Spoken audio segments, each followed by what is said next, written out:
വരുന്ന മയക്കുമരുന്നുമായി വിദേശ യുവതി കൊച്ചി രാജ്യാന്തര വിമാനത്താവളത്തിൽ പിടിയിൽ. ഖത്തർ എയർവേസ് വിമാനത്തിൽ ദോഹ വഴിയെത്തിയ സിംബാബ്വെ സ്വദേശിനി ഷാരോൺ ചിക്വാസയാണ് പിടിയിലായത്.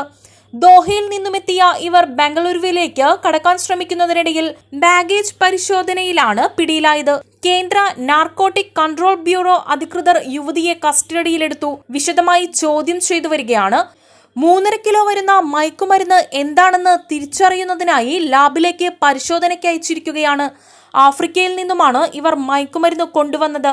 ഇതിനുശേഷം ഇത് ആദ്യം ബാംഗ്ലൂരിലേക്കും പിന്നീട് ഡൽഹിയിലേക്കും എത്തിക്കുവാനാണ് ലക്ഷ്യമിട്ടത്.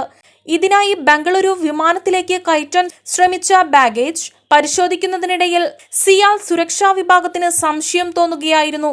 തുടർന്നാണ് നാർക്കോട്ടിക് കൺട്രോൾ വിഭാഗം എത്തി മയക്കുമരുന്നാണെന്ന് തിരിച്ചറിഞ്ഞത്. News desk, Aluva.